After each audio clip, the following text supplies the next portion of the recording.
There's something you've probably never said out loud. You start things, you finish almost none of them. And somewhere along the way, you stopped calling it a phase and started calling it a flaw. But what if the very thing you've been ashamed of is actually the way your mind was built to work? Stay with me. You know the feeling. The spark arrives without warning. A new idea, a new skill, a new obsession. And for a while, it feels like this is it. This is the one thing you'll finally master. You buy the books, you rearrange your schedule, you tell yourself this time is different. And then, somewhere between the beginning and the middle, the fire goes quiet. Not because you failed, not because you're lazy, but because your brain already moved on. You've felt this with music, with writing, with fitness, with languages, business ideas, philosophy, design. The list is long, and so is the guilt that follows it. People around you seem to choose one thing and go deep. They build expertise slowly, steadily, like a tree with deep roots. And you? You look like a field of seeds that never quite grew tall enough. Psychologists call this pattern multipotentiality. Researcher Barbara Scher coined the term scanner for people whose minds are wired to explore rather than specialize. These are individuals who gain deep satisfaction from the act of learning itself, not from the end point of mastery. This is not a character defect. This is a cognitive orientation. And it has a name. It has science behind it. And it has a power most people never discover because they spend their entire lives apologizing for it. Here is what's actually happening inside your brain. When you encounter something new, your brain releases dopamine.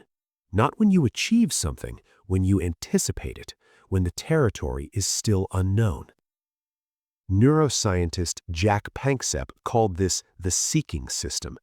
It's one of the oldest circuits in the mammalian brain. It drives exploration, curiosity, and the hunger to engage with the world. For most people, this system activates in moderate, manageable bursts. They feel curious, they explore briefly, and then they settle. But for scanners, polymaths, and multipotential minds, this system is highly sensitive. It fires harder, faster, and more often. New information feels like oxygen. Novelty is not a distraction, it is a neurological need. Think of it this way. Imagine your brain is a search engine. Most minds type in one query and go deep into that one result. Your mind runs 100 searches simultaneously, cross-references everything, and finds patterns between fields that specialists never even thought to connect. That is not weakness. That is architecture. The problem isn't your brain. The problem is that the world built its reward systems around the specialist. School grades you on one subject at a time. Careers rewards singular expertise. LinkedIn asks for your title, singular.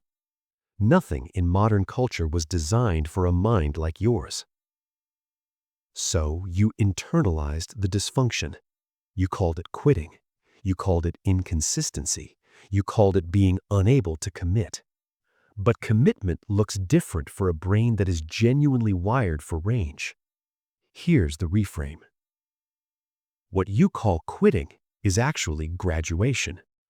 When your curiosity about something is satisfied, when you've extracted the insight your brain was actually hunting for, your seeking system naturally moves on. Not because you failed the subject, because your brain completed its real task. You were never meant to master the instrument. You were meant to understand the relationship between rhythm and emotion. You were never meant to become a professional programmer. You were meant to understand how systems think. The learning was the point.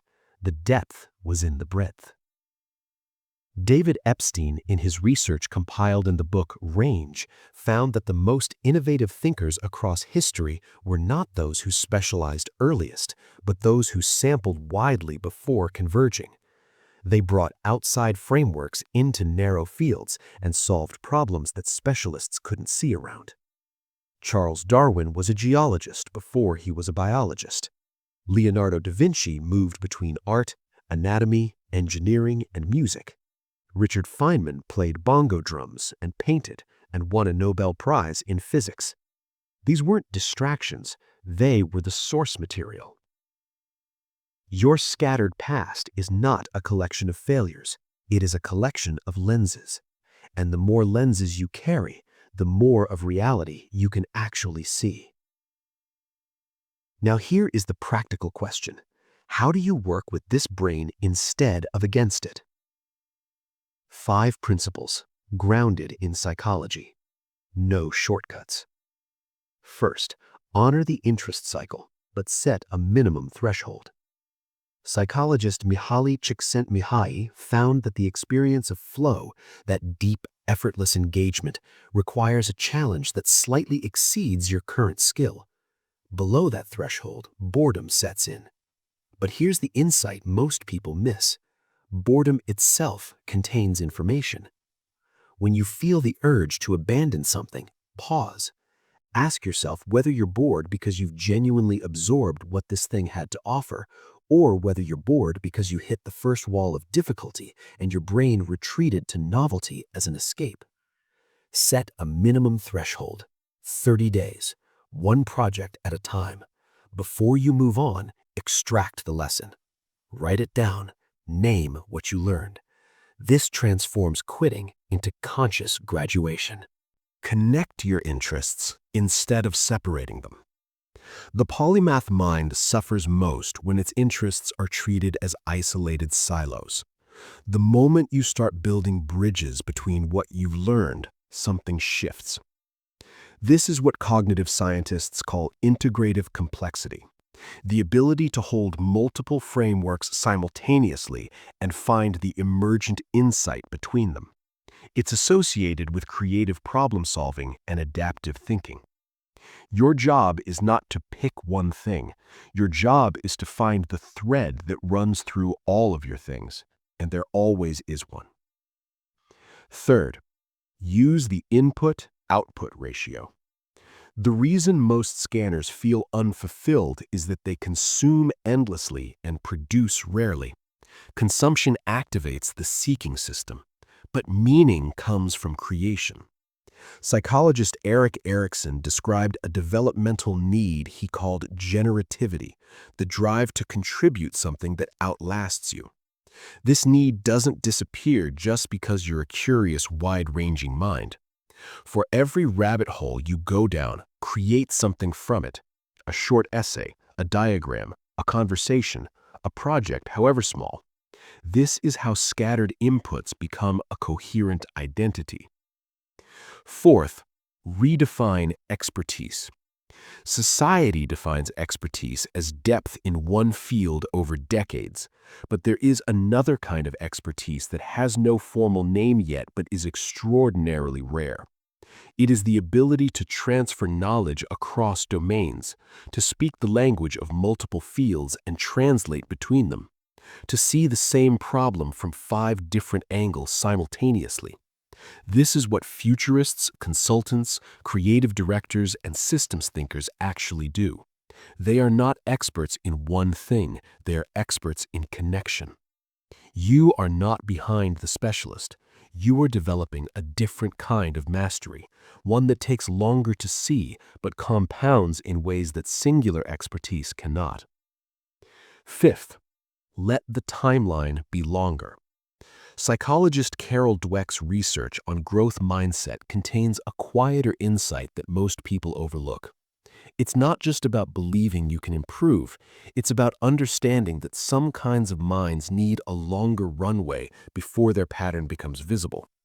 You are not late, you are not lost, you are accumulating. Here is the single mental model that ties all of this together. Think of yourself not as a tree trying to grow tall in one direction, but as a river delta.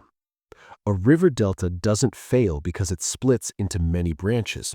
That branching is how it reaches more ground, how it feeds more land, how it becomes, in its totality, something far more nourishing than a single straight channel could ever be. Your interests are not fragments, they are tributaries. And somewhere downstream, they converge into something only you could build because only you wandered through every single one of them. You have not wasted your time. You have been mapping territory that most people never even knew existed. The guilt you've been carrying about all the things you started and didn't finish, you can set that down now. Not because it doesn't matter, but because it was never the right measurement. The right measurement is not how long you stayed, it is what you brought back. You are not broken. You are not scattered. You are not someone who can't commit. You are a mind that was built to range. And the world, whether it knows it yet or not, needs exactly that.